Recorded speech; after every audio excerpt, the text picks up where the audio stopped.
record.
Baik, selamat sore, salam sehat dan sejahtera untuk kita semua.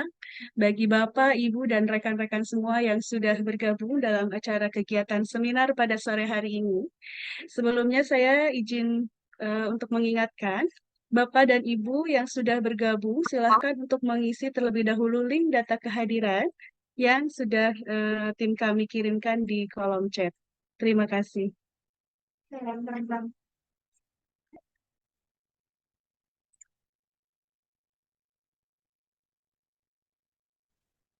Baik, kami infokan juga kepada rekan-rekan semua, bagi yang belum mengganti untuk virtual background-nya, supaya kita lebih semangat, meskipun sudah sore ya, Bapak dan Ibu, boleh untuk mengganti terlebih dahulu virtual background-nya sebelum kita memulai acaranya. Terima kasih.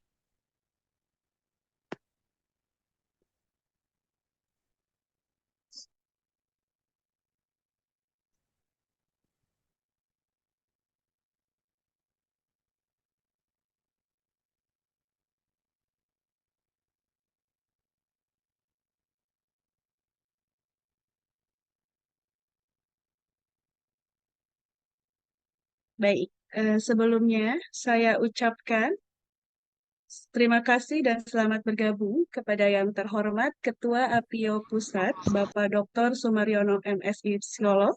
Kemudian juga saya ucapkan selamat datang dan selamat bergabung pada yang terhormat Ketua APIO Jawa Barat, Ibu Dr. Anissa Lestari Kadiono, MPC Psikolog beserta dengan tim dari APIO Jabar.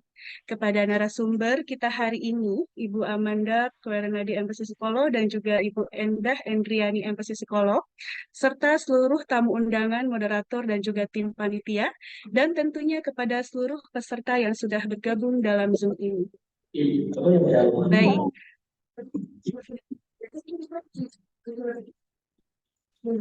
Sekali lagi, kami ucapkan selamat bergabung kepada seluruh rekan-rekan dalam kegiatan APIO Seminar Series dengan tema Getting to Know New Landscape in Industry and Organization Psikologi Area. Puji dan syukur, marilah kita panjatkan kepada Tuhan Yang Maha Esa, karena hanya atas izinnya pada sore hari ini kita bisa bergabung bersama-sama dalam Zoom ini untuk mengikuti seluruh rangkaian kegiatan dari awal semoga sampai nanti selesai. Amin. Nah, marilah kita awali untuk acara kegiatan hari ini dengan senyuman termanis dari rekan-rekan semua, dan boleh untuk menyalakan kameranya mungkin ya, karena hari ini kita akan banyak sekali tentunya door prize yang sangat menarik seperti yang tadi sudah ditampilkan di awal untuk rekan-rekan semua. Jadi saya minta untuk tetap semangat dan diharapkan dapat berpartisipasi lebih aktif hingga akhir nanti kegiatan. Baik. Nah, saya ingatkan kembali untuk rekan-rekan yang baru bergabung, silahkan boleh mengisi link data kehadiran yang sudah tim kami berikan di kolom chat. Terima kasih. Baik, adapun susunan acara pada kegiatan seminar hari ini, yang pertama itu ada pembukaan, kemudian nanti ada sambutan dari Ketua APIO Pusat dan Ketua APIO Jawa Barat, kemudian nanti kita akan foto bersama terlebih dahulu, kemudian ada pemberian materi sesi 1 mengenai peran dan tantangan psikologi dalam mengembangkan Human Experience Management. Dan kemudian nanti juga akan ada pemberian materi sesi 2 mengenai persiapan memasuki dunia kerja menjadi profesional. Dan kemudian nanti akan ada tanya jawab, pembagian door prize, dan juga penutup. Baik, untuk lebih mengefektifkan waktu, kita mulai kegiatan sore hari ini dengan mendengarkan sambutan dari Ketua APIO Pusat kepada Bapak Dr. Sumaryono MPC Psikolog. Saya ingin menyapa terlebih dahulu. Selamat sore, Pak. Selamat sore. Baik, sehat, Pak? Alhamdulillah, Mbak Sylvia. Iya, baik. Untuk Pak Sumaryono, waktu dan layar saya persilahkan ya, Pak. Oke, sorry saya nggak pakai virtual background ya. Sebentar. Baik, Pak. Silakan, Pak. Oke, sebentar. Assalamualaikum warahmatullahi wabarakatuh. Waalaikumsalam Eh, warahmatullahi wabarakatuh. Teman-teman, Alhamdulillah pada kesempatan hari ini kita bisa berinteraksi dalam sebuah forum di Jumat sore. Nah, biasanya Jumat itu untuk hari olahraga itu pagi, olahraga fisik. Nah, sekarang kita masuk pada asupan mental kan gitu ya.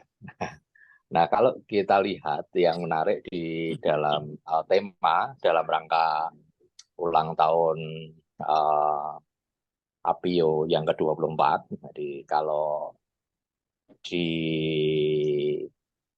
kaosnya APIO itu kan ada 24 berkontribusi. Nah, saat ini kita mencoba hari ini teman-teman APIO Jawa Barat akan meneropong sesuatu yang bersifat kekinian, dalam arti bahwa ada sebuah perkembangan yang menarik di dunia bio. Jadi selama ini dikenal sebagai berkutat pada ini managing people gitu ya, kalau dunia bio. Sedangkan ilmu psikologi sendiri itu kan sebenarnya sebuah ilmu yang masuk dalam konteks hub science. Jadi dia menjadi penghubung dari berbagai keilmuan-keilmuan yang ada. Tentu saja ini juga menjadi penghubung pada ruang lingkup kerja yang relatif lebih kekinian. Gitu ya. Nah, apa saja yang bisa kita temukan di dalam mekanisme terbaru? Nah, kalau saya melihat satu isu yang menarik sekarang, bagaimana kita memanage akses, gitu ya. Jadi dengan berbagai akses, peran psikologi bio seperti apa. Jadi yang dunia sekarang borderless, dunia sekarang tanpa batas, sementara kita sebagai orang yang memahami tentang perilaku, khususnya di dalam setting dunia industri dan organisasi, itu menjadi perlu berpikir ulang tentang peran-peran kita ke depan yang merupakan hal-hal yang perlu diperluas. Nah, salah satu yang kemarin juga saya sempat diskusi dengan Kemenkes, diundang, mereka ternyata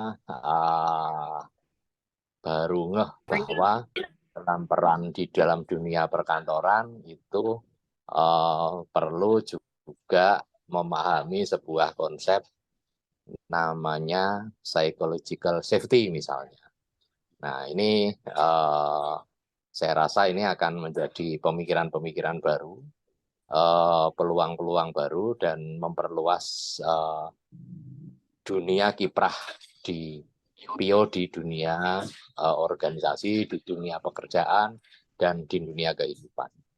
Saya rasa itu, teman-teman. Semoga pertemuan ini menjadi pencerahan, dan silakan mumpung ada ahli-ahlinya, ada Mbak Amanda dan Mbak Endah ya, kalau nggak salah ya Mbak Sylvia, Betul, Pak. yang akan memaparkan. Ya, ini silahkan kulik, ditanya-tanya banyak. Oke, baik, saya rasa itu. Terima kasih kepada Mbak Anissa Kadian Lestari yang menginspirasi banyak pertemuan-pertemuan di Jawa Barat sebagai motor perkembangan APIO di Jawa Barat.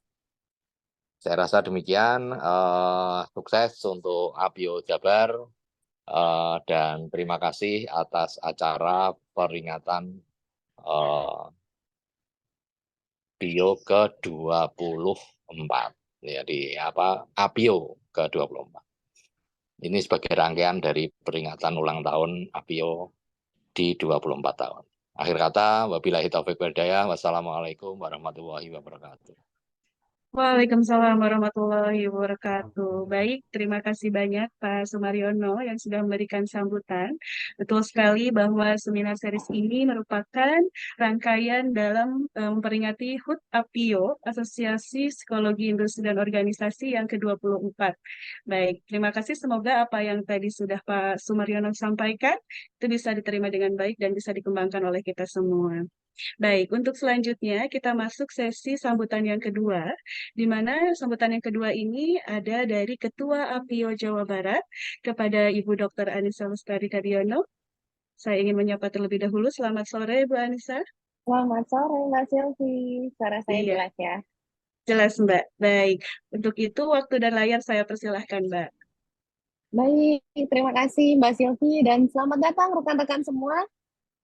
Pada hari ini APIO Jawa Barat, yaitu adalah Asosiasi Psikologi Industri dan Organisasi, eh, ikut merayakan 24 tahun APIO telah lahir di Indonesia dengan kemudian akan memberikan wawasan dan kemudian pengembangan bagi insan PIO, pencinta PIO, dan pengguna PIO, psikologi industri dan organisasi untuk dapat lebih mengembangkan diri. Nah, sebagaimana yang kita tahu bahwa kita mengalami revolusi industri, lalu kemudian adanya pandemi. Nah, hal-hal ini membuat perubahan-perubahan ya, perubahan di tempat kerja, perubahan pola kerja, perubahan cara berpikir, dan kalau kita lihat pengelolaan SDM pun setelah pasca pandemi juga mengalami perubahan. Di mana kalau sebelumnya itu adalah human capital management, kita mengelola SDM gitu ya, dan ini sekarang sudah dipandang tidak atau kurang relevan lagi untuk bisa memberikan nilai tambah. Sehingga ada yang sekarang dinamakan dengan Human Experience Management, yang nanti akan dibahas lebih lanjut untuk kemudian dapat memberikan makna lebih dengan adanya pengalaman, tentunya pengalaman yang positif, baik itu dari sisi SDM-nya, karyawannya, maupun dari perusahaannya, untuk dapat memberikan hasil yang lebih produktif dan tentunya lebih bermanfaat bagi kedua belah pihak, tentunya bagi pertumbuhan individu dan pertumbuhan organisasi. Tentunya ini pengharapannya akan semakin memperkuat kedudukan psikologi industri untuk kemudian dapat dimanfaatkan di dunia kerja, dan kemudian teman-teman jadi semakin tahu, aware, dan kemudian bergabung ya di dalam APIO. Nah, kalau wilayahnya di Jawa Barat, berarti bergabung dong di APIO Jawa Barat. Ya, terima kasih Mbak Silvi dan terima kasih teman-teman semua. Kita jalani sore hari di Jumat dengan asupan gizi ini ya, bermutu ya. Oke, silakan Mbak Silvi. Terima kasih. Assalamualaikum warahmatullahi wabarakatuh. Baik, Waalaikumsalam warahmatullahi wabarakatuh. Terima kasih kepada Ibu Dr. Anissa yang sudah menyampaikan sambutannya.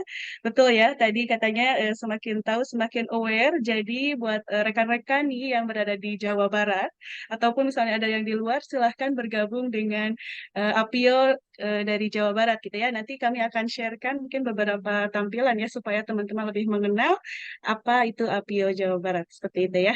Baik.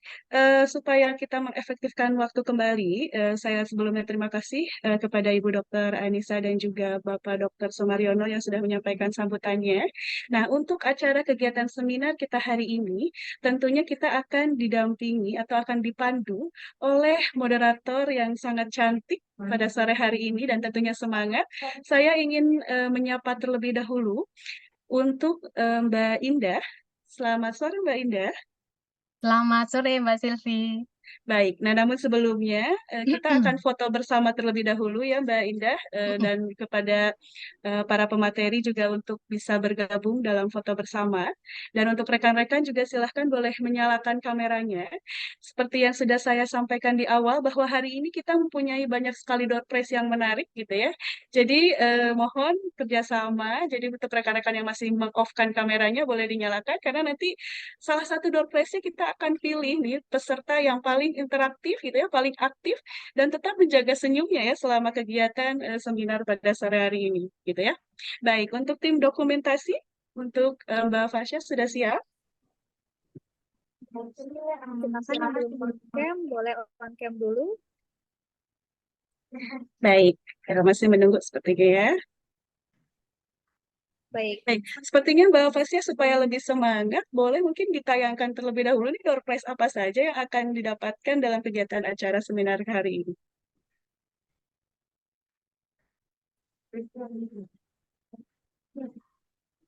Baik, nah untuk rekan-rekan semua nanti kita akan ada door prize, salah satunya nanti akan ada t-shirt dari Apio, kemudian akan ada hoodie spesial juga, ini luar biasa sekali ya. Kemudian juga ada e-money ya yang akan rekan-rekan dapatkan gitu ya. Jadi sekali lagi untuk rekan-rekan semua kita jaga semangatnya gitu ya, apalagi nanti kita akan mendapatkan ilmu yang sangat bermanfaat sambil kita foto bersama. Baik, terima kasih. Untuk Mbak Fasya, kita siap-siap untuk foto bersama mungkin ya, hampir sudah beberapa orang yang menyalakan kameranya. Siap-siap, mungkin Mbak Fasya boleh dipandu untuk setiap layarnya. ini untuk layar yang pertama dulu, saya akan foto. Oke, senyum, 3, 2, 1. Baik, selanjutnya untuk layar saya yang kedua, boleh untuk senyum, Bapak dan Ibu, 3, 2, 1. Oke, baik. Selanjutnya, di sini saya ada 5 layar, jadi ini yang ketiga ya. Baik, silakan senyum, 3, 2, 1. Oke, lalu layar keempat, 3, 2, 1. Dan yang terakhir. Baik, baik sudah selesai, Mbak Silvi. Terima kasih. Baik. Terima kasih Mbak Fasya. Oke, rekan-rekan tetap menjaga senyumnya ya. Saya di sini melihat nih sambil mengobservasi beberapa rekan-rekan. Wah, ini nih ada Pak Briatio Lazuardi dari Lampung ya. Wah, semangatnya, senyumnya manis Bentar ya. dipertahankan ya Pak ya. Baik. Nah, tadi saya sudah bilang di awal bahwa kegiatan untuk seminar ini akan dipandu oleh moderator cantik kita. Nah, izinkan saya untuk membacakan CV beliau lebih dahulu. Baik.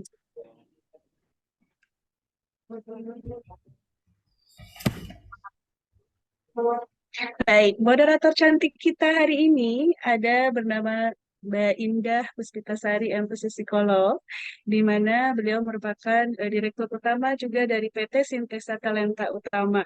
Ya, saya akan bacakan dari latar belakang pendidikan, aktivitas, dan juga pengalaman kerjanya. Baik, beliau menempuh pendidikan jenjang S1, jurusan psikologi di Universitas Gadjah Mada, Yogyakarta. Kemudian dilanjutkan dengan menempuh jenjang S2 psikologi profesi di Universitas Padjadjaran Bandung. Adapun aktivitas saat ini, beliau merupakan senior konsultan di PT Sinergi Prakarya dan juga merupakan salah satu dosen psikologi Universitas Kristen Maranatha. Dan beliau juga merupakan pengurus dari APIO Jawa Barat serta Human Capital Head PT Dana Marta Sejahtera Utama, dan juga beliau merupakan salah satu asesor juga dan karir konselor serta trainer gitu ya. Wah, kalau berbicara pengalaman ini hanya beberapa singkatnya saja gitu ya. Sebetulnya banyak sekali, tapi memang Mbak Indah ini sangat aktif sekali ya, sehingga pengalaman kerjanya banyak.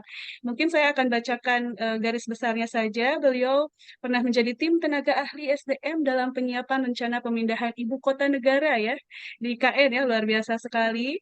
Kemudian juga beliau merupakan tenaga ahli SDM Human Capital Development Plan gitu ya. Nah ini banyak sekali institusi yang sudah beliau juga pernah bergabung di sana. Kemudian pengembangan organisasi atau penataan birokrasi, restrukturisasi, dan juga organisasi. Nah, selain itu juga pengalaman beliau dalam pengembangan Renstra atau Master Plan atau Roadmap organisasional. Ini juga banyak sekali ya kerjasamanya dengan beberapa perusahaan lainnya. Dan juga di bidang training itu bekerja sama dengan beberapa perusahaan besar, ada Telkom gitu ya, Polri, Polda dan lain sebagainya, juga sebagai pengalamannya untuk kompetensi model gitu ya. Nah, ini juga sebagai tim dari job analysis dan pengembangan budaya organisasi serta assessment center, career counseling, wah, dan juga school development program. Oh, banyak sekali ya Mbak Indah. Mohon maaf kalau misalnya tidak bisa saya sebutkan satu-satu. Ini hanya ringkasan saja ya rekan-rekan semua. Jadi luar biasa sekali. Mari kita berikan aplaus kepada moderator cantik kita Mbak Indah. Halo Mbak Indah. Halo, iya, terima kasih Mbak Silvi. Baik, Mbak Indah, Selamat. apa kabar? Ya, baik. Oke, terima kasih ya. Tadi sudah diperkenalkan. Jadi kita akan masuk untuk diskusi kita hari ini. Tapi sebelumnya saya ingin mengucapkan selamat sore, selamat datang tadi kepada Pak Mariono, kemudian Ibu Anissa, dan juga banyak ini ada pengurus-pengurus APIO ya yang hadir, dan tentu saja selamat sore dan selamat datang kepada seluruh anggota APIO, dan saya lihat kayaknya banyak juga nih calon-calon anggota APIO kita ya. Calon-calon kandidat anggota APIO. Jadi selamat sore, selamat datang semuanya. Saya senang sekali ini ya, semangat sekali karena kita semua diberi kesempatan untuk belajar bersama, untuk sharing bersama, dan walaupun ini di penghujung minggu ya, di penghujung hari kerja, tadi Pak Mariono menjelaskan kalau di hari Jumat itu kita biasanya olahraga gitu ya, tetapi hari ini APIO Jabar tidak akan mengajak teman-teman semua untuk olahraga, ya, tapi kami ingin mengajak teman-teman untuk merasakan bagaimana semangat APIO dalam ulang tahun yang ke-24 melalui proses sharing knowledge, dan semoga ini bisa bermanfaat untuk kita semua begitu ya. Jadi semoga kita bisa menutup minggu kita hari ini ya, di hari Jumat ini dengan hal yang produktif begitu untuk kita semua. Nah, dan saya senang sekali APIO Jabar bisa memfasilitasi hal itu gitu ya. Kami mencoba untuk memfasilitasi teman-teman semua, Bapak Ibu, rekan-rekan semua untuk sharing informasi mengenai perkembangan SDM ya. Nah, kemudian selama 1,5 jam ke depan mungkin kita akan banyak membahas mengenai perkembangan di bidang pengelolaan SDM dan bagaimana kita bisa mempersiapkan diri untuk bisa masuk di bidang pengelolaan SDM. Bagi yang banyak nih ya kayaknya calon-calon praktisi psikologi atau calon psikolog yang akan masuk di bidang PIO ataupun juga yang sudah masuk di dalam PIO, nah nanti mungkin bisa mengubah strategi atau memperkuat strategi yang dimiliki setelah dapat informasi yang dibagikan oleh pembicara-pembicara yang hebat hari ini. Jadi hari ini kita punya 2 orang pembicara yang akan menjelaskan sehingga kita punya gambaran yang mungkin lebih dalam lagi, punya perspektif yang lebih luas lagi, perspektif yang lebih tepat lagi begitu ya tentang pengelolaan SDM yang saat ini, tren perkembangan mengenai pengelolaan HR saat ini. Dan jadi kayaknya tambah semangat nih ya untuk memperkenalkan 2 pembicara kita. Jadi kita mulai saja. Saya boleh memperkenalkan hari ini kita akan ada. Nah, yang pertama ini kita akan dibagikan informasi begitu ya, akan mendapatkan banyak informasi dan materi dari Mbak Amanda. Selamat sore Mbak Amanda. Halo, selamat sore Mbak Indah. Selamat sore Oke. juga semuanya rekan-rekan. Oke, saya izin ya membacakan CV-nya. Jadi Mbak Amanda ini adalah founder dan CEO dari Talentside ya. Beliau saat ini menjabat sebagai founder dan CEO dari Talentside, tetapi sebelum itu selain sebagai founder dan CEO, beliau juga memiliki banyak pengalaman ya. Beliau pernah sebagai Learning and Talent Management Manager di GDID, kemudian sebagai Senior Associate Assessment dan Counseling di Shopee, dan juga sebagai Senior Recruitment di Shopee, dan juga sebagai Recruitment Officer di PT Mattel Indonesia. Ya, kemudian beliau ini dari Fakultas Psikologi dan S2-nya dari Fakultas Psikologi Unpad ya, baik S1 maupun S2-nya. Ya, masih muda tapi pengalamannya kayaknya udah banyak banget nih, banyak sekali yang akan bisa kita dapatkan ya. Semakin nggak sabar. Dan selain Mbak Amanda, kita hari ini juga akan ada satu pembicara lagi yang nggak kalah juga pengalamannya dengan Mbak Amanda. Boleh? Nah, hari ini kita juga ada Mbak Endah yang akan dengan semangat kayaknya ya, Mbak Endah nih bagi-bagi sharing ke teman-teman semua ya. Ada Mbak Endah Andriani, empathy psikolog. Selamat sore Mbak Endah. Sore Mbak Indah, ini Endah itu indah ya. Iya. Kita kayaknya kembar ya, ini kembar beda ujung nama depan ya, sama beda ukuran juga kayaknya. Oke, Mbak Endah ini kita tahu ya Mbak Endah ini adalah seorang praktisi dan juga seorang pengajar. Jadi kita akan dapat dua perspektif nih, komplit ya. Jadi sebagai praktisi, beliau ini sebagai associate di ACI, di Telkom, di PT KAI, di BPI, dan sebagainya. Begitu ya, sebagai asesor juga di Telkom, PT KAI, PT Pindad, Angkasa Pura, Bank Indonesia, Kemenq. Ini maaf ya, saya bacanya melompat-lompat karena kalau kita baca semua tahu-tahu waktunya habis ya nanti ya.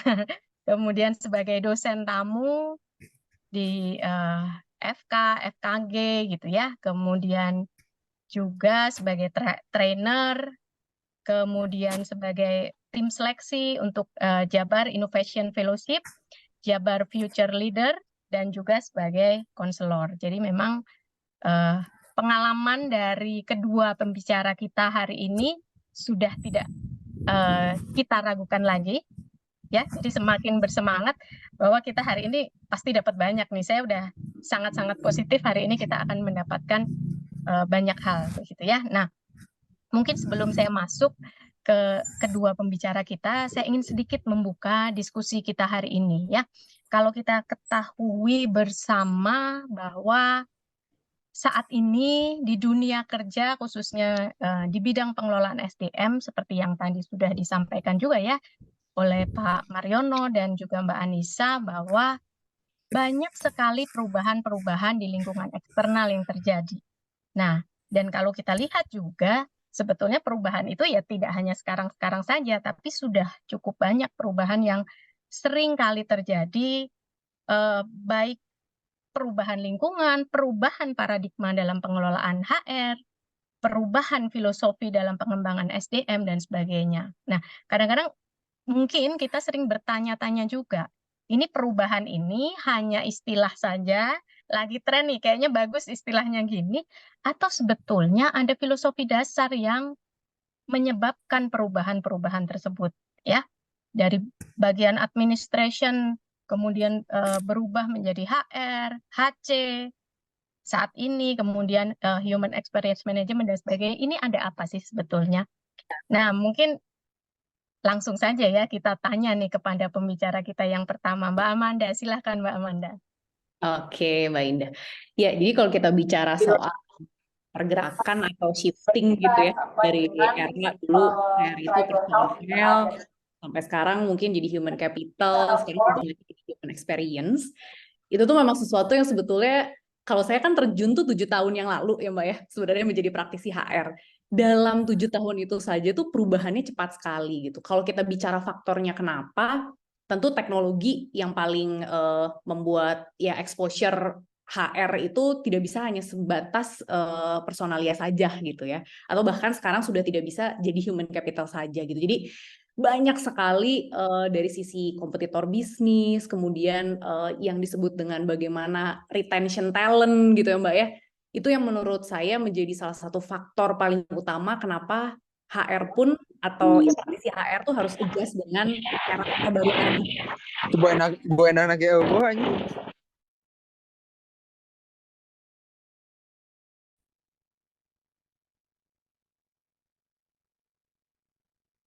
Iya. Begitu Mbak Indah, kalau dari experience-ku. Oke. Nah, itu prolognya ya, Bapak Ibu, teman-teman, itu prolognya. Nah, mungkin Mbak Amanda mau cerita nih lebih dalamnya, ada yang mau di-sharing, silahkan. Boleh, kalau gitu saya langsung izin Oke. share screen, boleh Boleh, ya? silahkan, boleh. Ya, oke. Sudah terlihat jelaskah layarnya? Ya, sudah. Aman ya? Oke, baik. Sebelumnya terima kasih banyak Mbak Indah atas perkenalannya. Juga saya ingin izin menyapa kepada Pak Mariono gitu ya, kemudian Mbak Anissa juga dan anggota APIO Jabar gitu ya, dan rekan-rekan semua yang hadir di sini. Banyak dosen-dosen saya juga Mbak Indah di sini. Jadi senang sekali saya mungkin bisa sharing dari sisi pengalaman saya setelah lulus gitu ya. Ada apa selama 7 tahun ini juga begitu ya. Mudah-mudahan ini menjadi sebuah topik yang menarik juga buat rekan-rekan di sini. Jadi jika kita berbicara soal, kalau dari judul gitu ya, apa sih peran dan tantangan psikologi dalam mengembangkan human experience management gitu. Ini tuh sebetulnya adalah judul dan topik yang apa ya, have a special place in my heart gitu ya Mbak Indah ya, dari rekan-rekan semua. Kenapa? Karena kalau boleh cerita dikit, tadi Mbak Indah sempat cerita saya sekarang punya salah satu startup gitu ya, namanya Talent Sites.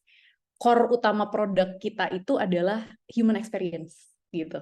Jadi ini hadir dari mimpi saya gitu ya ketika terjun ke praktisi HR dan melihat bahwa ternyata banyak sekali sumbangsi yang bisa diberikan dari sisi psikologi ketika kita terjun ke lapangan dari area managing people begitu. Nah sekarang karena waktunya juga nggak banyak gitu ya, saya izin langsung share gitu ya kepada intinya. Jadi kalau kita bicara tadi Mbak Ina sempat mention gitu ya, sebenarnya tuh era human resources itu bergerak begitu cepat gitu ya. Kita shifting dari rekan-rekan familiar dengan personel management gitu ya. Atau kalau dulu kita familiar HR itu adalah administrative expert gitu ya. Jadi ya segala hal yang berhubungan dengan administrasi itu dihandle oleh HR. Kita bicara penggajian, absensi, SOP dan lain-lain. Nah, itu dulu bahkan ketika saya lulus pun saya tidak bertemu dengan era personel itu gitu ya, karena sudah shifting ke area yang disebut dengan human capital. Nah, human capital ini mungkin familiar juga dengan era kita sering mendengar SHRM gitu, Strategic Human Resource Management. Nah, di area human capital ini menarik gitu. Jadi organisasi itu sudah melihat karyawan itu sebagai penggerak bisnis. Sehingga apa? Jadi organisasi perlu memperhatikan development-nya gitu ya, kinerjanya, performanya gitu, dan atribut-atribut lainnya agar karyawan ini bisa membantu pengembangan organisasi tersebut untuk bisa mencapai targetnya gitu. Nah cuman, nah ini ada yang menarik gitu ya, kalau kita melihat kata-kata capital gitu ya, bayangkan di dalam bisnis dan ekonomi, capital itu kan sebetulnya alat penggeraknya atau unit ekonomi gitu ya. Nah, sekarang tuh dengan pergerakan zaman di mana manusia sudah banyak terekspos dengan hal-hal yang berhubungan dengan ya mental health dan lain-lain, apakah gitu ya masih tepat jika human itu disebut sebagai capital aja gitu kan ya? Ya penggerak bisnis aja gitu supaya growth gitu. Nah, ini dirasa makin ke sini ya mungkin kurang tepat gitu karena harus lebih dari itu. Makanya kenapa sekarang bergeser lagi ke human experience management. Yang artinya apa? Secara perspektif psikologi, kita nantinya menggabungkan antara strategik gitu ya, mengelola human secara strategik dengan experience dan journey-nya gitu ya. Jadi itu penting gitu. Nah, ini yang akan kita bahas lebih lanjut lagi dan kenapa psikologi itu punya peranan yang sangat erat gitu ya di pengembangan human experience management ini. Nah, sebelum kita ke arah sana, saya mungkin ingin cerita sedikit dulu gitu ya terkait kenapa sih berubahnya gitu ya. Tadi Mbak Ida juga sempat tanya gitu ya, emang apa sih faktor yang merubahnya gitu? Kenapa itu bisa jadi sesuatu yang harus kita adjust gitu ya. Nah, kita lihat dari beberapa perspektif menarik gitu ya. Kita mulai dari adanya pergeseran perspektif seorang pemimpin kepada tim membernya gitu ya. Nah, dulu gitu ya, mungkin kita familiar dengan pemimpin itu punya peran leading, monitoring, directing gitu ya. Nah sekarang gitu ya, ketika kita terjun di, apalagi ketika saya berada di industri yang sangat fast pace gitu ya, ternyata tim member gitu ya, atau ya kalau bahasa zaman dulunya bawahan gitu ya, itu sekarang punya ekspektasi yang beda loh dari zaman dahulu gitu ya. Contoh sederhana, pemimpin itu dihadapkan sama karyawan atau tim yang bayangkan ya, mereka sekarang tuh kita pengen dong diperhatiin, seenggaknya ada dong sesi one-on-one tiap hari Jumat, soalnya saya pengen cerita gitu ya. Nah, tapi di satu sisi lain, karyawan gitu ya, atau tim juga pengen leadernya itu berperan untuk, kenapa sih leader saya nggak pernah nyeritain sebenarnya tujuan bisnis itu kemana sih, visi misinya kemana sih, saya kan juga pengen tahu gitu ya. Bayangkan ya, ekspektasinya banyak. Belum lagi, banyak sekarang karakter gitu ya, ya milenial, Gen Z gitu ya. Saya pengen dapet challenge. Kalau misalnya tim leader saya nggak ngasih challenge atau nggak ngasih tantangan, bosen gitu ya. Kayak kalau misalnya the stressor is too low tuh, ya saya procrastinate aja deh gitu. Kasih dong tantangan gitu ya. Nah, tapi ada lagi yang juga, ya kalau saya kasih buat kesalahan, give feedback dong yang structured gitu ya. Ada lagi yang dimana saya nggak mau terlalu di micromanage. Nah, jadi bayangkan sekarang itu berbagai karakter dan personality dari para team member itu aja harus dipahami oleh para pemimpin. Nah, itu ya pergeseran itu berubah gitu. Jadi semuanya tidak sebatas top down, tapi ada ekspektasi yang secara spesifik itu harus dipenuhi oleh para pemimpin gitu dengan karakter-karakter tadi gitu. Nah, itu perspektif baru dari pemimpin. Nah, sekarang kita geser nih ya ke perspektif dari dunia gitu ya secara keseluruhan. Tadi Mbak Indah sempat nanya nih, apa sih sebenarnya perubahannya gitu ya. Nah, kita lihat dari beberapa aspek di sini gitu. Yang pertama, kita cerita soal COVID gitu ya, pre-COVID sampai post-COVID gitu ya. Ada sebuah fenomena menarik, dan ini menjadi fenomena yang pada saat itu ketika saya berada di startup itu jadi fenomena yang wah cukup gempor-gemporan gitu ya orang membahasnya, terkait dengan bayangkan CEO di berbagai industri dan perusahaan terkenal, kita bicara Disney, IBM, Harley Davidson, LinkedIn, mereka pada resign di saat yang bersamaan. Itu sekitar Februari 2020. Ketika COVID itu mulai ada gitu ya. Kenapa? Karena bayangkan CEO di perusahaan-perusahaan yang top di dunia saja merasa bahwa aduh, dengan tantangan dunia yang sekarang semakin kompleks dan complicated ini, saya sebetulnya mampu nggak ya? Worth it nggak sih untuk saya experiencing journey sebagai CEO di situasi yang sangat menyeramkan ini? Itu bayangkan dari perspektif CEO. Nah, belum lagi, nah ini saya dulu lama berkeliling di e-commerce industry ya, yang mungkin aplikasinya pasti ada di handphone rekan-rekan semua gitu ya. Di situ beda lagi ceritanya. Tantangannya tuh bergerak dari kompetitor bisnis gitu ya. Kayak dulu saya tahu betul gitu ya bahwa bagaimana karyawan itu dituntut untuk bisa bekerja dengan tempo yang sangat fast pace ya, karena kita berkompetisi dengan industri lain gitu ya. Ya kita sebut, kalau kita sebut merek ya udah jelas ada top 5 e-commerce gitu ya. Ya Shopee bersaing dengan Tokopedia dan lain-lain gitu. Nah, itu akan berpengaruh ke bagaimana karyawan ya pada dasarnya diberikan demand gitu ya, yang sampai masuklah ke salah satu aspek yang menarik juga gitu ya. Mungkin rekan-rekan kita familiar dengan konsep hustle culture ya gitu ya. Dimana hustle culture itu ya kalau kita sebut, kalau kita kerja nggak lembur itu namanya nggak kerja gitu ya. Nah itu tuh dinormalisasi. Nah, terus peran HR nih di mana gitu ya dengan hal-hal seperti ini? Apakah itu sehat secara mental? Belum lagi sekarang banyak karyawan yang sudah terekspos dengan mental health is matters gitu ya, it's very important gitu ya. Wah, mental health in the workplace itu sesuatu yang paling penting. Nah, ini yang membuat itu tadi human capital itu harus bergerak dari human capital ke human experience management ya. Nah, jadi kalau saya bahasanya against this backdrop gitu ya, dengan berbagai aspek tadi ya, HR tuh harus mengelola people sebagai human gitu.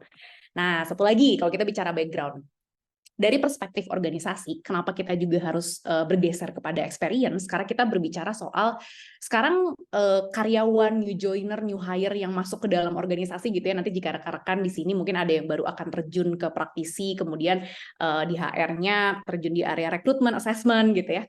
Nah, kita tahu bahwa kita akan attracting talent dengan berbagai macam background yang sifatnya mereka akan datang ke organisasi dengan membawa atribut tersebut gitu ya. Dan atribut itulah yang akan pengaruhi dinamika, kolaborasi, kemudian juga dari mulai bagaimana endurance yang dimiliki oleh individu tersebut dan mempengaruhi organisasi. Nah, jadi hal-hal ini yang ya inevitable membuat kita perlu bergeser dari personel, human capital, ya even bahkan strategic human resource management ke human experience. Nah, sekarang kita bahas gitu ya. Emang ada apa sih dengan traditional HR kalau kita bandingkan dengan human experience tadi gitu ya. Keywordnya pada dasarnya adalah ketika kita berbicara HR gitu ya, atau ya kita sebut human resources gitu ya, yang tradisional itu belum ada unsur human centric-nya gitu ya. Kita peduli ya di human capital udah ada development, udah ada performance management gitu ya, udah ada talent management dan berbagai atribut HR lainnya. Tapi sudah human centric kah gitu ya. Kenapa? Karena purpose dan elemen dari human centric itu more than just performing gitu ya, bukan hanya sekedar perform, tapi kita bicara juga soal engagement. Nah, kalau saya suka banget sama konsepnya Gallup gitu ya, yang beliau berbicara soal employee engagement, itu tuh beda loh dengan happiness gitu loh. Dan itu adalah salah satu prediktor utama untuk karyawan memiliki performa kerja yang baik gitu. Nah, ketika seseorang engage, artinya terikat gitu ya, punya ownership terhadap organisasi tempat dia bekerja, maka performanya pun akan beyond miles gitu. Nah, itu makanya jadi ya nggak sekedar karyawan yang penting happy, yang penting seluruh SOP HR ya dia dapat gitu ya, tapi ada juga si engagement aspek ini yang perlu terfulfill. Yang kedua support. Nah, ini yang menarik gitu ya. Kalau saya kebetulan berada di banyak organisasi di mana leaders itu diisi oleh young leaders gitu ya, atau pemimpin yang sangat muda gitu ya, di mana ya we all know gitu ya, kadang-kadang kita pun masih multitasking dan juggling dengan berbagai adaptasi yang harus kita lakukan karena kita masih muda tapi harus jadi pemimpin gitu ya. Nah, ini akhirnya banyak memberikan efek kepada karyawan yang aduh kok saya merasa diabaikan ya gitu, kok nggak ada momen saya merasa disupport gitu ya, kok direction tuh hanya sebatas ya perintah gitu ya. Nah, ini juga gitu yang bagian dari human centric tadi. Bagaimana organisasi bisa membuat karyawan di dalamnya itu merasa bahwa dia feel supported. Nah, itu juga purpose-nya. Sampai fulfilled. Kalau kita bicara soal poin 3 dan poin 4 ini ya, fulfilled dan treated like human beings, ini tuh bukan sekedar kita bicara soal rewards and benefit gitu ya. Ya, yang penting dapat asuransi, BPJS, kemudian juga gaji nggak pernah telat, that's it gitu. Nah, sekarang demand-nya masalahnya karyawan itu udah lebih dari itu gitu ya. Mereka ingin mengharmonisasikan antara kehidupan personal dengan kehidupan pekerjaannya gitu ya. Kalau saya suka bilangnya bukan work-life balance ya, karena kalau saya sih percaya there is no such thing as work-life balance, tapi work-life harmony gitu ya. Jadi gimana kita bisa mengharmonisasikan dan organisasi itu bisa memfasilitasi itu gitu ya. Nah, makanya kenapa sekarang banyak sekali organisasi yang sudah mulai peduli tentang kesadaran mental health. Mereka mulai memberikan fasilitas gitu ya karyawannya untuk boleh konseling gitu ya. Terus juga mereka memberikan banyak kayak webinar-webinar gitu tentang bagaimana cara mengelola keuangan dan lain-lain. Itu karena untuk fulfilling dan treat karyawan itu sebagai human beings gitu. Jadi ya itu tadi makanya kenapa kita harus shifting dari traditional HR ke sesuatu yang lebih human centric. Nah, which is si human experience management tadi gitu ya. Nah, tapi to sum up gitu ya, apa sih kenapa gitu ya? Ya, yang pertama kalau kita bicara soal human experience, kita menghargai manusia atau karyawan tersebut sampai ke value yang dimiliki si karyawan tersebut gitu ya. Jadi kita bayangkan organisasi itu menerima karyawan dengan atribut saya juga ibu, kebayang ya, saya juga suami gitu ya, saya juga adalah anak gitu ya dari orang tua gitu ya, sehingga atribut-atribut itu ikut diperhatikan gitu ya, sehingga tadi gitu ya kalau Pak Mariono sempat mention ada psychological safety, nah itu yang terbentuk gitu ya, karyawan merasa bahwa saya berada pada organisasi yang secara psikologis saya merasa aman. Amannya bukan hanya aman secara fisik gitu ya, secara psikologisnya pun bukan hanya tentang pekerjaannya, tentang bagaimana saya bisa berekspresi, bagaimana organisasi bisa mensupport saya dan lain-lain. Gitu. Dan juga itu adalah poin.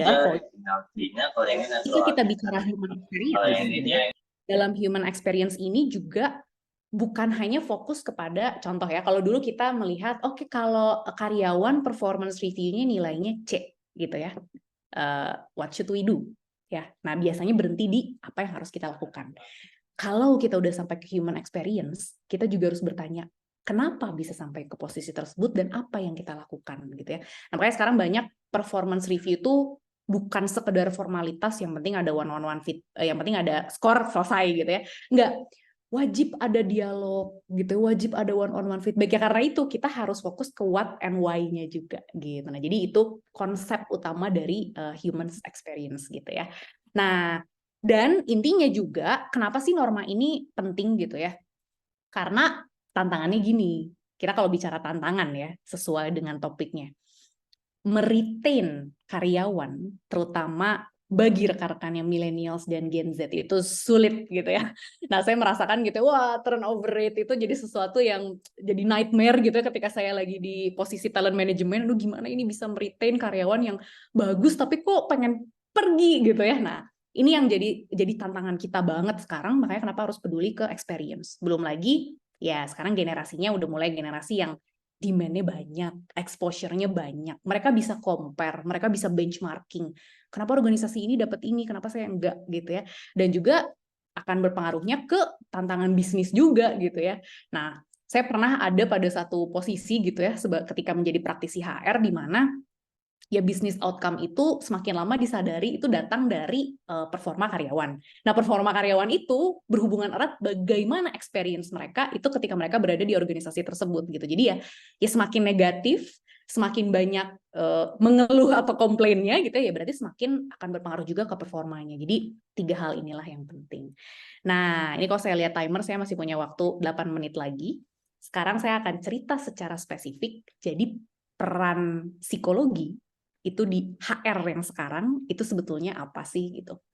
Nah, sebetulnya banyak gitu ya. Apalagi kalau kita breakdown dan kita pilah-pilah peran-peran psikologi itu di fungsi-fungsi HR yang sangat banyak. Nah, tapi saya akan pilih 3 peran yang menurut saya paling menarik dan paling dekat dengan kita dan bagaimana kita bisa adjust dengan human experience management tadi ya. Nah, kita mulai dari yang pertama. Peran psikologi di proses seleksi gitu ya. Nah, ini sama-sama kita pahami gitu ya, mungkin udah ngelotok gitu ya buat rekan-rekan yang ada di sini juga gitu ya. Ketika kita masuk ke dalam organisasi sebagai seorang praktisi di HR gitu ya, pasti tanggung jawab utama kita dari sisi selection process itu kan RSP gitu ya, kalau bahasa dari zaman saya di textbook dulu gitu ya recruiting, selecting sampai placement gitu ya. Nah, tapi ini ada tapinya. Ketika kita sekarang sudah fokus ke dalam human experience management, ada role-role tertentu yang observasi kita sebagai seorang praktisi dari psikologi gitu ya, itu masih perlu semakin tajam gitu ya. Kenapa? Karena ketika kita bicara human experience, itu bukan hanya sekedar ketika karyawan itu sudah masuk ke dalam organisasinya, tapi juga ketika karyawan tersebut sedang dalam proses mengenal organisasinya gitu ya. Nah, artinya apa gitu ya? Ini pengalaman yang akan saya share gitu secara konkret bahwa dulu gitu ya kita kadang-kadang sebagai rekrutmen itu sampai sebasis kita sudah filter kandidat, kita udah psikotes, kemudian udah lulus gitu ya filter pertama, terus nanti disuruh interview ke hiring manajernya. Tapi kita nggak pernah tahu hiring manajernya mau nanya apa aja bebas gitu ya, mau punya guideline interview bebas gitu ya, terus experience-nya mau baik mau buruk bebas gitu. Sekarang apakah itu bukan peran kita sebagai praktisi HR yang punya ilmu psikologi untuk memastikan bahwa bahkan user gitu ya atau yang manajer yang menginterview itu punya setidaknya basis landasan ketika melakukan interview kepada kandidat itu mereka memberikan experience yang positif. Nah, jadi ini ada cerita seru ya rekan-rekannya, sekarang banyak sekali di media sosial di mana dibahas secara spesifik. Saya kok interview dipanggil sama sebuah startup gitu ya. Interviewnya cuma 15 menit. Terus udah gitu bahkan mereka nggak nanya apapun gitu ya. Interviewernya nggak nanya apapun. Terus udah gitu ya saya nggak dikabarin saya lulus apa enggak gitu ya. Bahkan pertanyaannya pun kok kesannya tuh bukan pengen tahu tapi ngetes. Pokoknya pengalamannya buruk dan itu banyak sekali terjadi gitu ya. Dan itu terekspos lah di mana-mana. Nah, ini tuh jadi peran juga buat kita bagaimana kita bisa transfer learning atau transfer knowledge tentang how to give a very positive experience even mereka belum jadi karyawan tapi masih jadi kandidat gitu. Makanya dulu di organisasi saya sebelumnya saya memberikan semacam training gitu ya, HR for non HR khusus untuk para hiring manager supaya mereka tahu dan punya basic knowledge how to conduct well at least a decent interview process gitu. Itu yang pertama. Ya, jadi ini menarik nih, ini bisa jadi salah satu playground baru kita. Yang kedua juga, bagaimana organisasi itu bisa memastikan experience kandidat ketika masuk itu bukan cuma sekedar assessment prosesnya smooth gitu ya, terus udah gitu interviewnya juga jadwalnya smooth gitu. Nah itu lebih dari itu gitu. Sekarang ya udah jadi tren organisasi itu bahkan mempersiapkan kandidatnya untuk bisa give their best gitu ya ketika mereka interview. Jadi saya pernah interview bahkan ya di beberapa startup gitu ya, startup yang ya termasuk top 5 gitu ya. Yang sebelum saya interview dengan hiring manajernya, mereka kirim dokumen gitu ya. Dan dokumennya tuh isinya tentang culture perusahaannya, value-nya, what you need to know gitu ya tentang departemen dan role ini, impact-nya ke bisnis apa.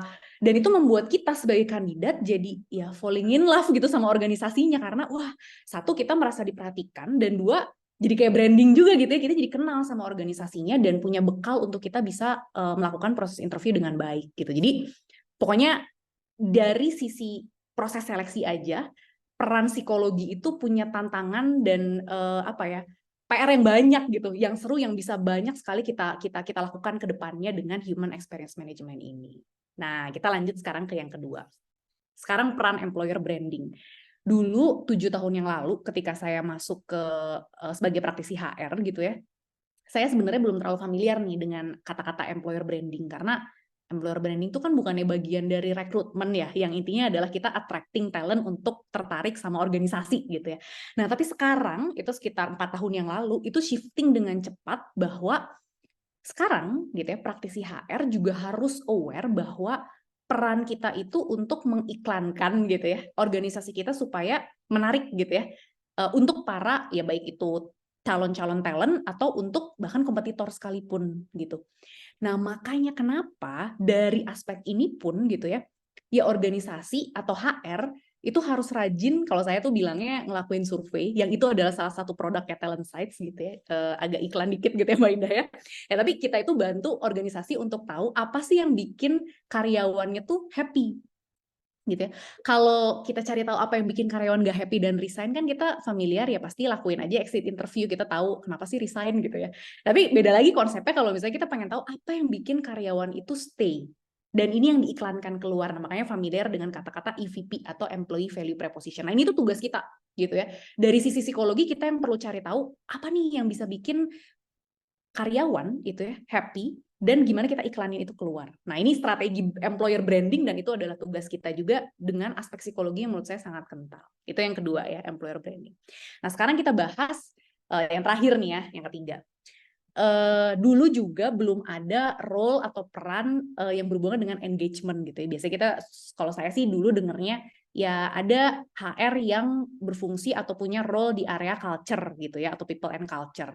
Tapi sekarang, nah ini betul-betul experience-nya psikologi banget untuk bisa memastikan karyawan itu punya positive experience yang wah gitu ketika mereka ada di organisasi. Nah makanya sekarang kenapa banyak organisasi yang berlomba-lomba untuk wah kita bahkan mungkin pernah dengar ada startup yang sekarang mereka cuma 4 hari kerja. Ada bahkan organisasi yang punya sleeping pod gitu ya, jadi karyawan itu boleh take a nap gitu ya, tidur siang. Mereka punya meja biliar, mereka punya snack yang unlimited di refill gitu supaya karyawan happy gitu. Dan bahkan more than that, kalau saya cerita sedikit, waktu saya di salah satu e-commerce industry, ketika COVID baru awal-awal muncul gitu ya, as a psychologist gitu ya, saya kerjasama sama para psikolog-psikolog klinis untuk create counseling department gitu ya. Jadi bayangkan pada saat itu salah satu startup itu punya departemen konseling yang memang untuk memberikan experience ketika mereka punya isu atau apapun bisa cerita gitu ya. Nah ini tuh perannya psikologi banget gitu. Jadi itu juga part di mana budaya organisasi akan terinternalisasi juga dari experience-nya mereka gitu. Dan yang terakhir, ini saya janji ini slide terakhir gitu ya. Kita bicara tantangan gitu ya. Nah kalau ini mungkin bukan peran, tapi sebenarnya mudah nggak sih untuk melakukan hal-hal tadi ketika kita terjun sebagai praktisi HR? Jawabannya sulit gitu ya. Kenapa? Karena kita akan selalu berkonflik dengan pencapaian bisnis versus experience manusia gitu. Jadi kalau saya sering berdebat gitu ya dengan para manajemen, bahkan ketika karyawan kita berikan fasilitas untuk mereka dapat training, itu susah banget untuk dikasih izin karena nggak bisa, sekarang itu lagi campaign gitu ya, nggak boleh mereka training gitu ya, sampai akhirnya ya karyawannya nggak pernah merasa terdevelop gitu. Nah, dilema-dilema yang seperti inilah adalah art kalau menurut saya gitu ya, seni dari bagaimana kita sebagai praktisi HR gitu yang punya background psikologi juga misalnya bisa bantu influencing dan branding bahwa sekarang itu experience itu penting dan bukan hanya sekedar achieving business target. Nah, jadi itu tantangan terbesar dari seluruh rangkuman cerita saya tadi gitu. Jadi saya rasa cukup sekian Mbak Ina, mudah-mudahan waktunya pas gitu ya. Kalau dari timer saya sih kayaknya lebih 1 menit dan nanti kita bisa sharing-sharing di Q&A session ya Mbak Indah ya. Terima kasih banyak.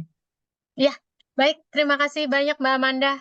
Kita beri aplaus dulu kayaknya ya kepada Mbak Amanda ya. Keren banget, menarik sekali informasi yang disampaikan. Dan saya yakin nih langsung banyak yang pengen bertanya. Tapi kita tahan dulu pertanyaannya sebentar ya. Saya akan masuk ke Mbak Endah.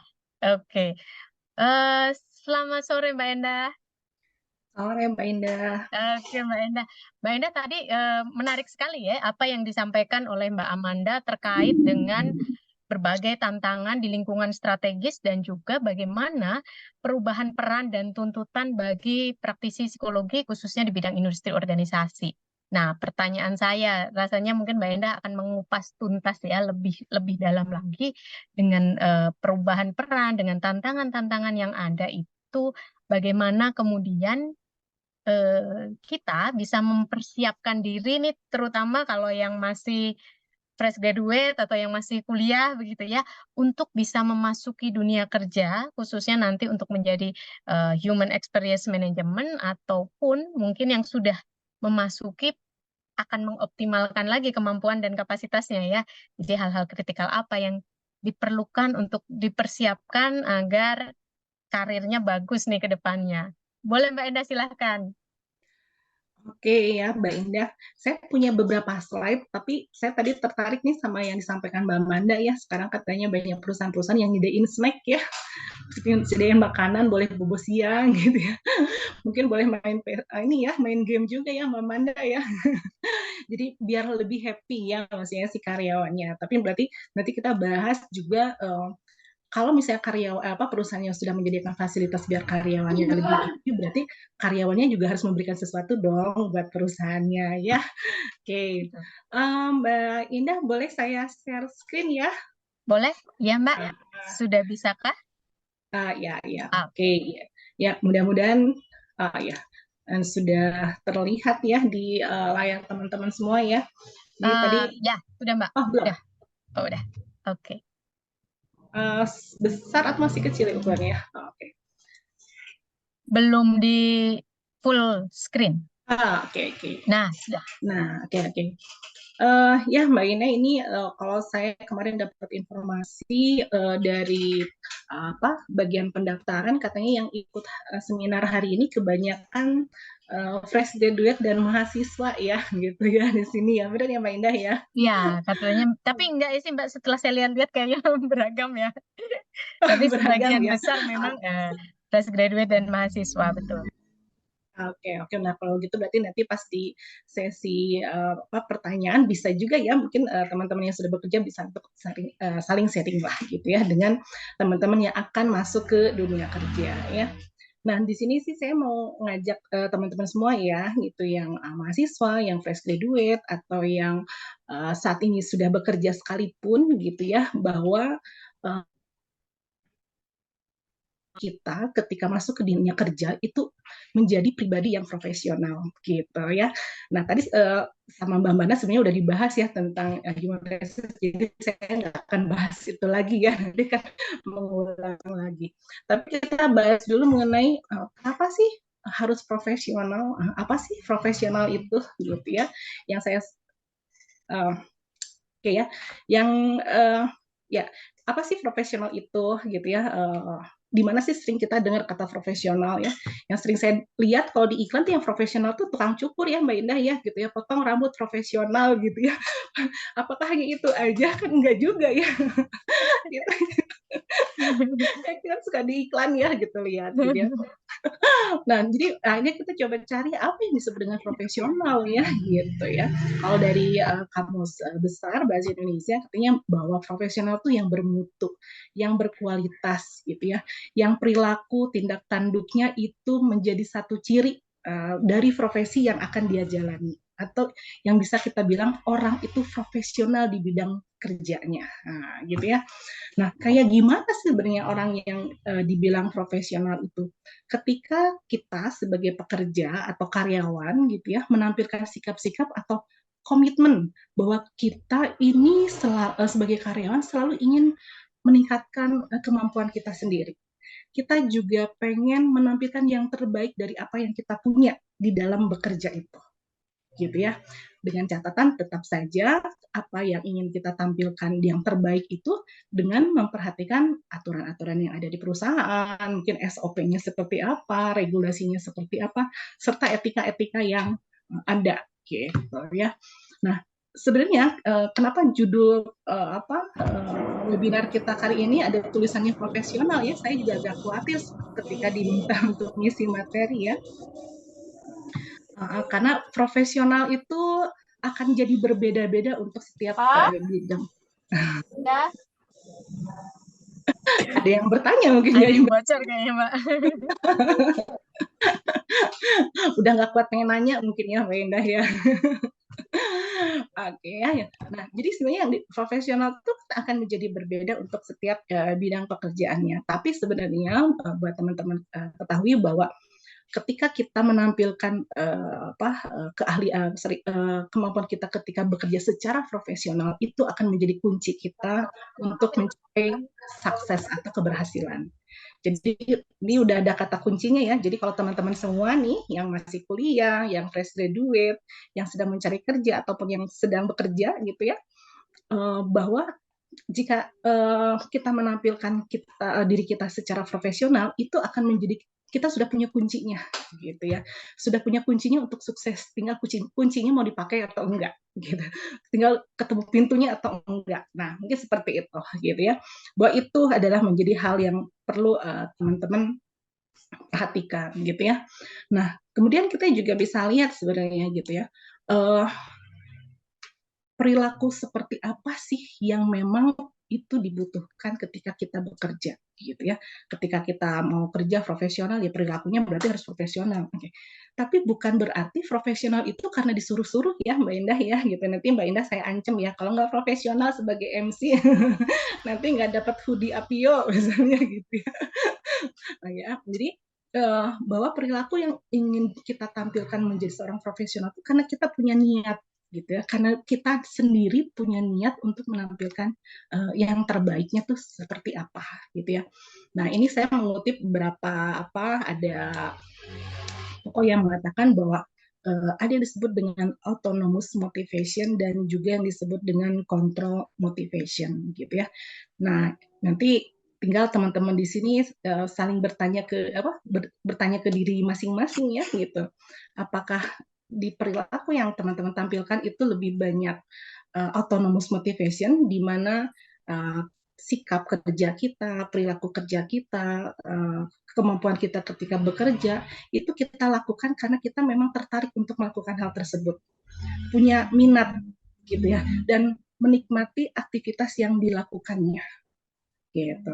Atau ya teman-teman itu masuk yang ke control motivation, di mana motivasi perilaku kerja itu dilakukan karena merasa terpaksa atau merasa tertekan gitu ya, tertekan dalam melakukan aktivitas. Nah, yang mana ketika teman-teman bekerja? Ini juga sebenarnya sih nggak hanya berlaku buat teman-teman yang kerja ya Mbak Indah ya, mahasiswa pun ketika di kampus juga seperti itu sebenarnya ya, benar nggak Mbak Indah ya gitu Ya, ya. Jadi ketika di kelas tuh merasa terpaksa gitu ya, masuk kelas karena demi absen gitu ya, nanti diancam nggak bisa ujian gitu ya, atau masuk kelas tuh karena berminat, tertarik dan ingin mendapatkan sesuatu dari ilmu yang dipelajari di kelasnya gitu ya. Nah, perilaku yang teman-teman semua lakukan yang muncul karena niat itu sebenarnya harus juga diawali dengan sebenarnya teman-teman punya tujuan nggak sih gitu ya, goalsnya apa ketika kuliah misalnya, goalsnya apa ketika kerja, goalsnya mau apa gitu ya.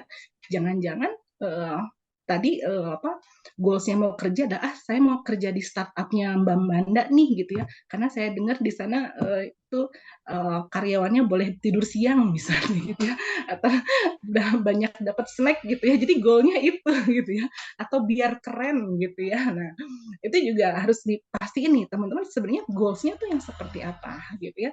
Jadi perilaku yang ditampilkan itu juga akan tergantung dari sebenarnya tujuan yang dimiliki oleh teman-teman semua tuh apa gitu.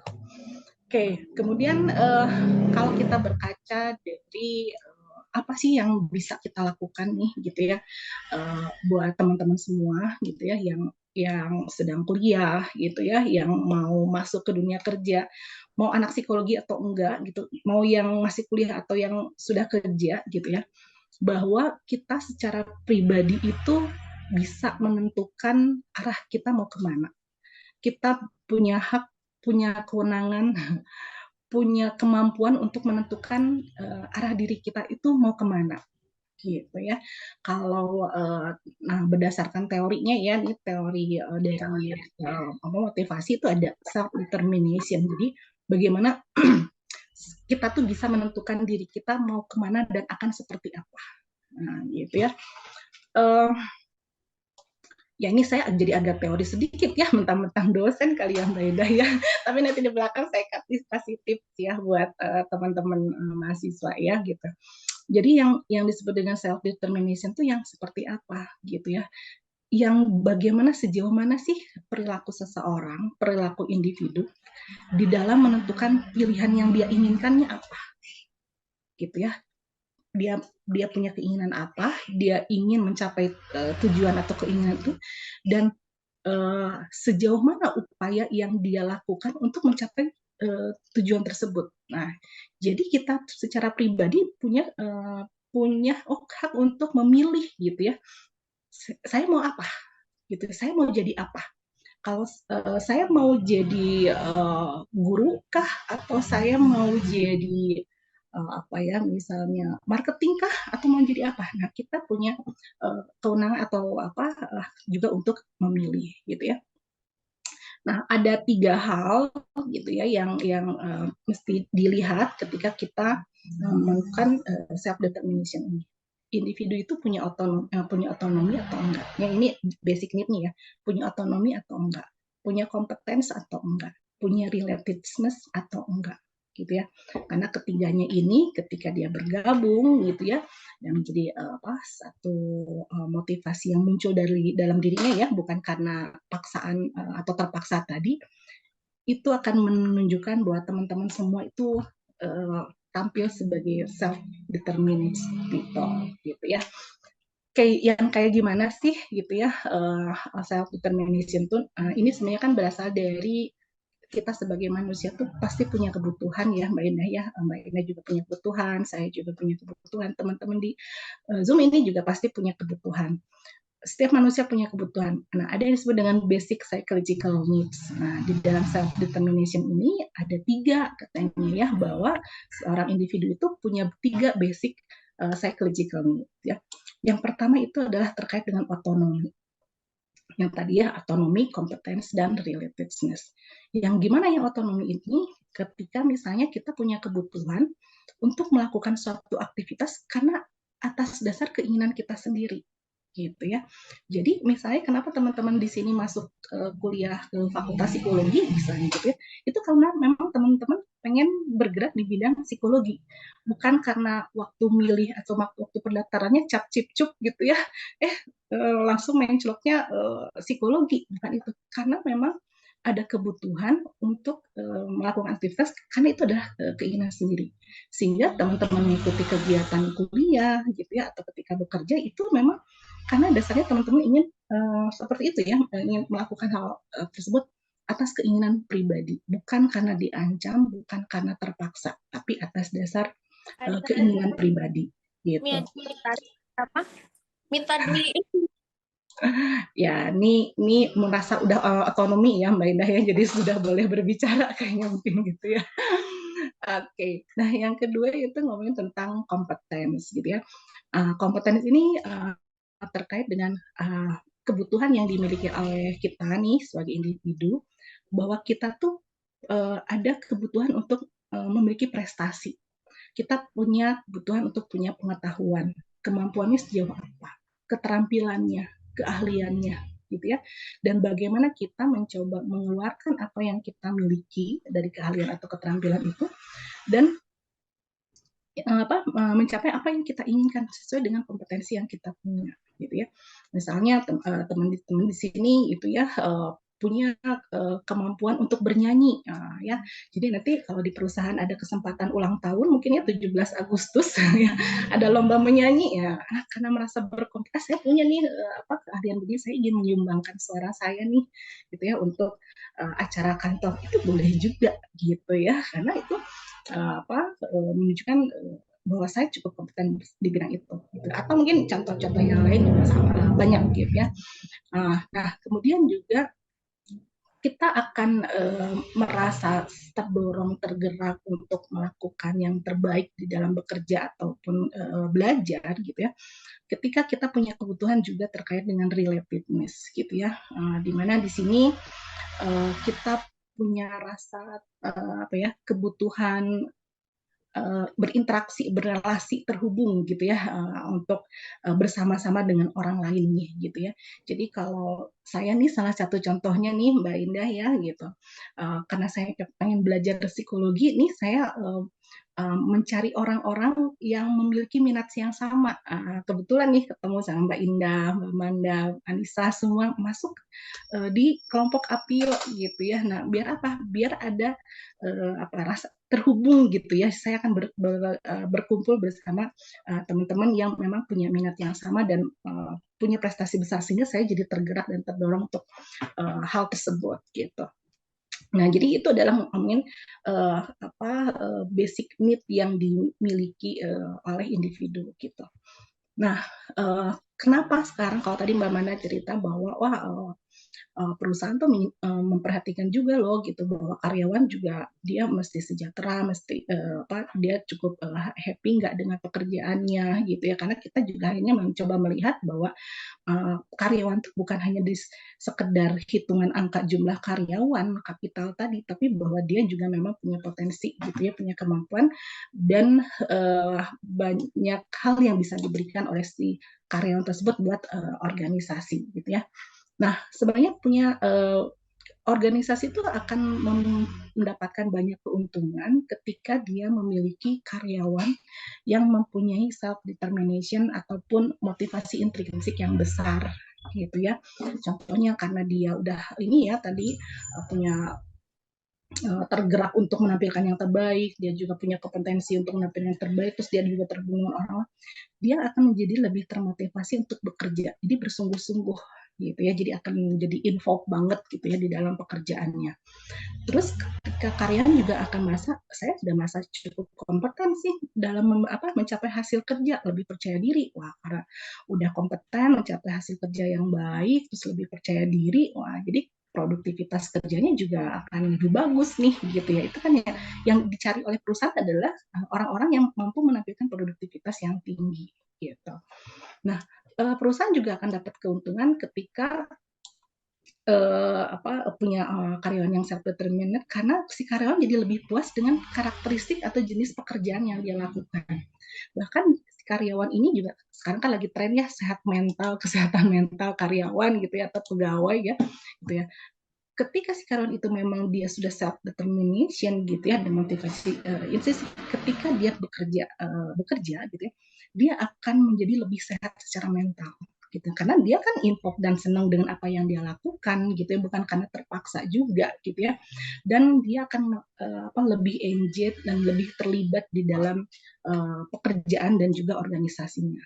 Bahkan ini ya, jadi kalau tadi ceritanya ada yang pas zaman pandemi itu banyak yang keluar resign gitu ya, atau karena pusing dengan pekerjaannya gitu ya, nggak betah dengan pekerjaannya. Nah, kalau misalnya si karyawan udah punya self determination itu hal ini juga bisa menurunkan angka turnover yang ada di satu perusahaan.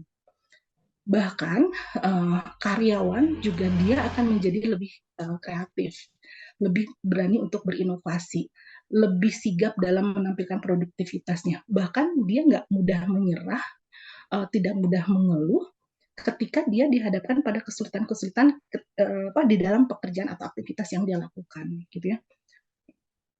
Terus juga karyawan nggak akan mudah stres nih, gitu ya, nggak akan lelah, gitu ya. Kenapa? Ya karena menikmati aktivitas yang dia lakukan, gitu ya.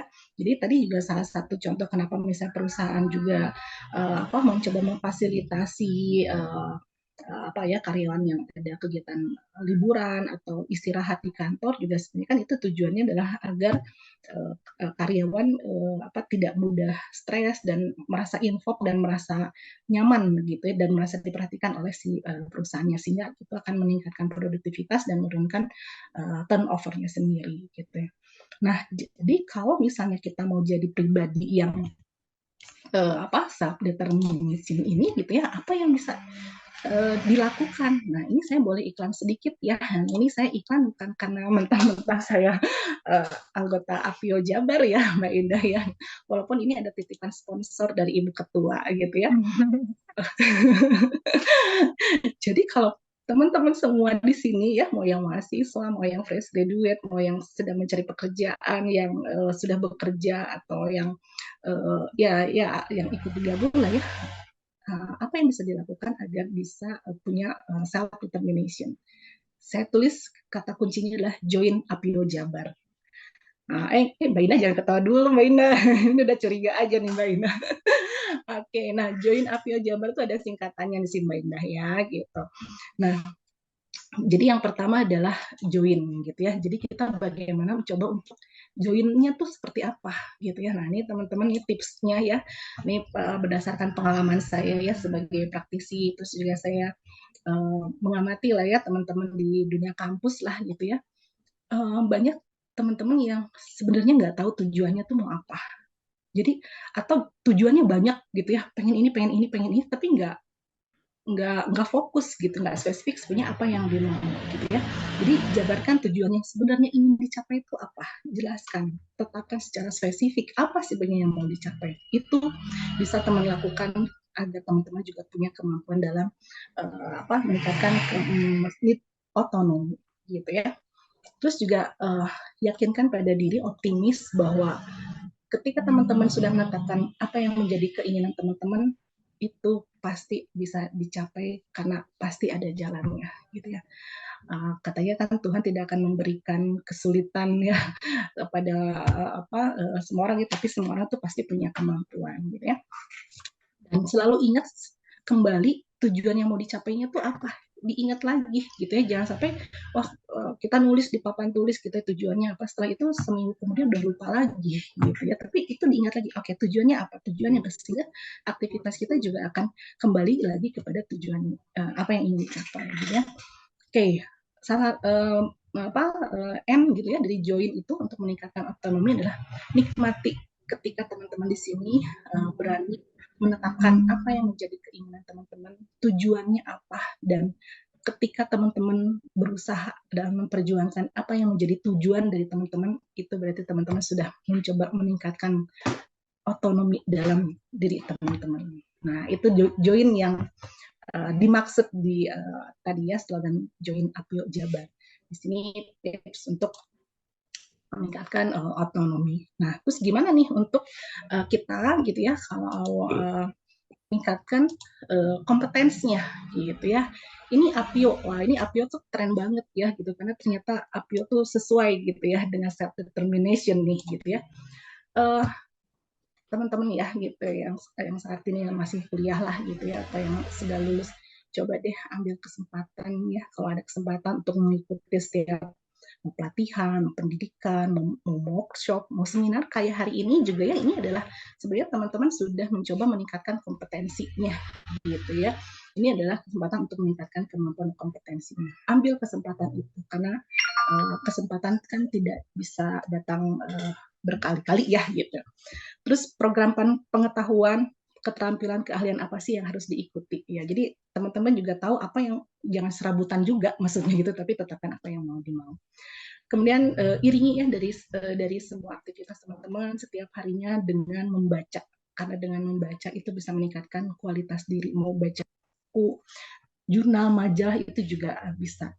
Kemudian selalu kita bersikap open mind atas semua masukan, kritikan, karena itu bisa menjadi jalan bagi kita untuk meningkatkan kemampuan diri kita. Bagaimana masukan dan kritikan yang diberikan oleh orang-orang itu adalah cara untuk kita membangun diri kita, gitu ya. Nah, yang terakhir ini bagian jabar ya. Jadi ini jabar ini bisa dilakukan untuk meningkatkan relatedness-nya sendiri. Dari sekarang nih, coba deh jalin relasi dengan orang yang punya minat yang sama. Ya, bertemulah gitu ya, carilah teman. Dan belajar juga dan menjalin relasi dengan orang-orang yang berhasil gitu. Jadi kita belajar poin dari orang yang berhasil. Ambil poin penting dari apa yang membuat mereka berhasil, kita belajar dari situ. Kemudian ambil kesempatan untuk magang, kalau ada kesempatan magang ya, baik yang ditawarkan oleh kampus atau kita cari kesempatan lain ya. Banyak juga perusahaan-perusahaan, mungkin tempatnya Mbak Indah juga membuka kesempatan magang gitu ya. Boleh itu ambil gitu, karena itu justru selain meningkatkan kompetensi, otonomi, itu juga relatedness-nya gitu ya.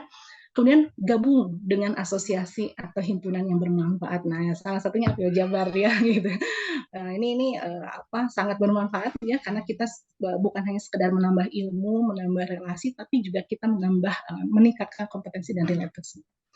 Kemudian anggap bahwa setiap orang yang kita kenal itu menjadi modal network ya, mau teman kampus, mau dosen, mahasiswa, tetangga, itu adalah menjadi calon network kita gitu ya. Dan yang terakhir adalah ya nih kadang sekali ya kita menemukan lingkungan yang nggak pas, nggak bagus ya. Jadi rubah atau hindari orang-orang atau teman-teman yang justru menurunkan kemampuan atau kapasitas di teman-temannya atau yang toksis. Jadi carilah teman-teman yang justru bisa mensupport teman-teman semua menjadi pribadi yang lebih baik gitu ya. Oke, mungkin Mbak Indah itu aja ya dari saya, nih tips-tips sederhana aja berbagi pengalaman ya, sharing-sharing dengan teman-teman semua yang ada di layar Zoom. Begitu ya. Terima kasih Mbak Indah. Oke, baik. Terima kasih Mbak Indah. Aduh, menarik sekali ya dari Mbak Amanda, kemudian juga ditutup dengan yang disampaikan oleh Mbak Endah. Jadi semua sharingnya begitu singkat, padat, tapi daging semua nih. Gitu ya, dari Mbak Endah dan Mbak Amanda. Nah, sekarang kita akan masuk ke sesi tanya-jawab. Ya, tadi sebelum diminta sih untuk tanya-jawab, sudah ada beberapa chat, jadi ini kayaknya udah banyak nih yang mau nanya. Tetapi sebelum masuk ke tanya-jawab, saya kembalikan sebentar ke Mbak Silvi ya. Mbak Silvi ada yang mau diumumin nih, kayaknya penting nih, semua pentingnya. Silakan Mbak Silvi. Iya, betul Mbak Indah. Terima kasih. Mohon maaf Mbak Endah dan Mbak Amanda ya, saya mengganggu sebentar. Jadi ini izin menginfokan kepada seluruh peserta agar semangatnya tetap terjaga gitu ya. Nah, tadi kan saya sudah mengumumkan bahwa hari ini ada banyak sekali door prize dan diantaranya ada 2 door prize. Ini khusus untuk kepada seluruh peserta yang akan memfollow IG Apio_Jabar. Gitu ya. Kemudian nanti bisa membuat story sekreatif dan semenarik mungkin mengenai acara atau kegiatan seminar kita pada sore hari ini. Dan kemudian nanti men-tag IG Apio Jabarnya dan juga 3 teman dari rekan-rekan masing-masing. Seperti itu. Nanti kami akan pilih untuk story yang paling kreatif dan paling menarik yang akan mendapatkan imani dari Apio Jabar. Seperti itu ya rekan-rekan. Jadi boleh silahkan nanti untuk memfollow IG Apio Jabarnya terlebih dahulu. kemudian nanti kami akan pilih. Itu saja mungkin Mbak Indah, silahkan dilanjutkan kembali ke sesi tanya jawabnya. Oke. Terima kasih. Ya, makasih Mbak Silvi. Oke. Silahkan ya teman-teman nanti follow IG dari Apio Jabar, kemudian buat story yang menarik, ada door prize di situ. Tetapi ternyata door prize-nya nggak cuma itu, kita juga punya door prize untuk yang tanya jawab. Ya, nanti kita akan memilih bagi penanya yang terbaik. Nanti mungkin saya minta tolong ya ke Mbak Enda sama Mbak Amanda pilih nih. Kira-kira pertanyaan yang paling berkesan untuk para pembicara kita itu yang mana? Ya, kita punya 2 kaos, ada hoodie dan juga ada Imani untuk teman-teman. Jadi benar-benar ulang tahunnya kerasa nih bertaburan door prize ya hari ini kita ya. Oh, baik, jadi memang nggak terasa nih ternyata 1,5 jam tuh kurang banget waktunya, rasanya cepat berlalu dan kalau misalnya ditambah nih pasti masih pada aktif gitu ya. Jadi mohon maaf kami tutup, tapi kami berterima kasih sekali kepada Mbak Amanda, Mbak Endah, sharingnya hari ini banyak sekali yang bisa kami dapatkan. Kami punya gambaran yang lebih jelas mengenai tren dalam pengelolaan SDM dan juga bagaimana menyusun strategi yang terarah dan optimal untuk mengoptimalkan karir di bidang psikologi, khususnya di bidang industri dan organisasi. Dan untuk penutupnya, saya akan mengambil sedikit ya dari PPT yang tadi disampaikan Mbak Endah. Jadi jangan lupa join Apio Jabar ya. Selamat sore semuanya. Saya kembalikan ke Mbak Silvi. Baik, luar biasa sekali. Terima kasih Mbak Indah yang sudah memandu kegiatan kita dan juga kepada Mbak Endah dan juga Mbak Amanda atas ilmunya yang sangat bermanfaat sekali dan pengalamannya yang luas sekali gitu ya yang tadi sudah memberikan beberapa masukan ya kepada dan ini juga para peserta sangat masih antusias ya Mbak ya. Jadi kalau misalnya tadi ada beberapa pertanyaan yang tidak sempat terjawab, nah nanti juga silahkan rekan-rekan bisa bergabung di grup Sahabat Apio ya. Nanti untuk linknya nanti rekan-rekan boleh silahkan cek di IG Apio-nya juga gitu ya, di IG Apio Jabar. Di situ nanti akan ada link untuk bergabung ke WhatsApp Sahabat Apio gitu ya. Baik, nah sebelum kita ke sesi yang terakhir pengumuman siapa saja yang mendapatkan door prize, ini mungkin ada pemberian sertifikat terlebih dahulu. Yang sertifikat ini akan disampaikan oleh Ketua Apio dari Jawa Barat kepada Mbak Anissa.